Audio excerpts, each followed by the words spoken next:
મહંત સ્વામી મહારાજે એક પત્રમાં લખ્યું છે કે આપણે અક્ષર પુરુષોત્તમના હજારો વિદ્વાનો તૈયાર કરવા છે અને શાસ્ત્રીજી મહારાજના દાખલાને સફળ કરવો છે.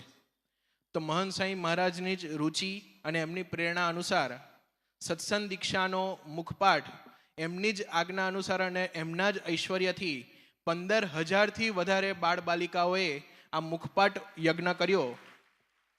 એમની જ પ્રેરણા અનુસાર આ મુખપાઠ પછી પણ આપણે અટકવાનું નથી. એમણે જણાવ્યું કે સૌ પોતે અક્ષર પુરુષોત્તમના વિદ્વાન તૈયાર થાય. તો એ અનુસાર આ સત્સંગ દીક્ષા વિશારદ કોર્સ તેનો શુભારંભ આજે થઈ રહ્યો છે અને પ્રથમ વર્ગના શિક્ષક સ્વયં પ્રગટ અક્ષર બ્રહ્મ પરમ પૂજ્ય મહંત સ્વામી મહારાજ જ છે અને તે આપણો વર્ગ લેવા માટે તૈયાર છે. તો આપણે પરમ પૂજ્ય મહંત સ્વામી મહારાજને વિનંતી કરીએ કે આ પ્રથમ વર્ગ લઈ અમને સત્સંગ દીક્ષા દ્રઢ કરાવે.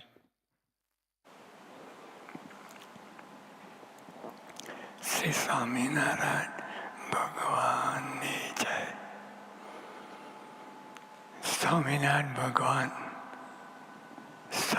ભગવાન એટલે કે સાક્ષાત અક્ષર પુરુષોત્તમ મહારાજ સર્વને પરમ શાંતિ, આનંદ અને સુખ રૂપે.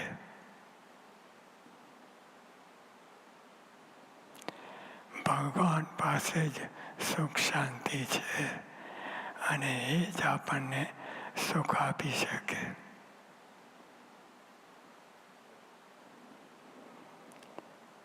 શ્રીજી મહારાજ વચનામાં કહે છે,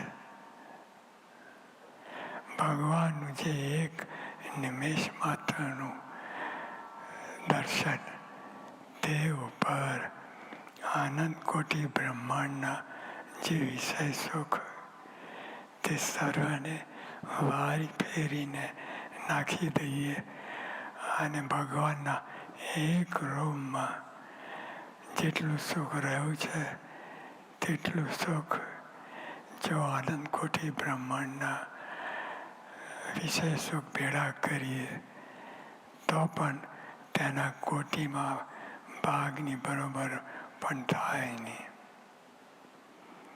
ભગવાન સુખ આટલું બધું છે,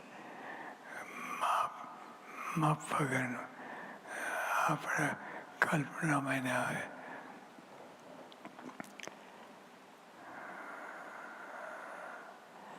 ગુણાતીતાન સ્વામીએ પણ એમની વાતોમાં કહ્યું છે, વિષયનું જે સુખ તે કરતા આત્માનું સુખ બહુ અધિક છે. તે કરતા ભગવાન સુખ એ તો ચિંતામણી છે, એની વાત થાય એમ નથી. એટલે ભગવાન જ આપણને સાચું સુખ, સાચી શાંતિ આપી શકે છે. તો તેઓને પ્રાર્થના કરીએ કે સૌને પરમ શાંતિ અને સુખ આપે. સહયાન સ્વામી.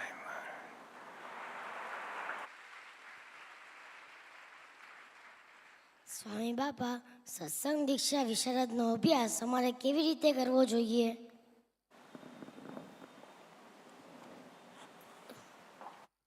સ્વામી બાપા, સત્સંગ દીક્ષા વિશારદનો અભ્યાસ અમારે કેવી રીતે કરવો જોઈએ?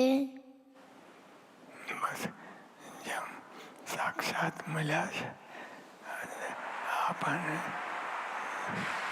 આરસ પરસ જોઈ શકીએ છીએ એવી રીતે સુખ લેવાનું.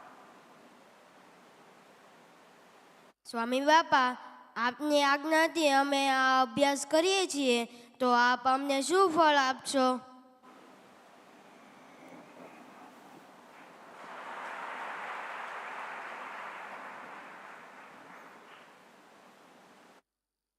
સત્સંગ દીક્ષા વિશારદ અભ્યાસક્રમનો પ્રથમ વર્ગનું અધ્યયન કરાવવા બદલ આપણે મહંત સ્વામી મહારાજનો ખૂબ ખૂબ આભાર માનીએ અને પ્રાર્થના કરીએ કે સ્વામી બાપા આપના મનમાં જેવા વિદ્વાનો તૈયાર કરવા છે એવા નક્કર વિદ્વાનો આ સત્સંગ દીક્ષા વિશારદ કોર્સ દ્વારા તૈયાર થાય અને સેવા કરીને આપનો રાજીપો પ્રાપ્ત કરી શકે, એ જ પ્રાર્થના. જય સ્વામિનારાયણ.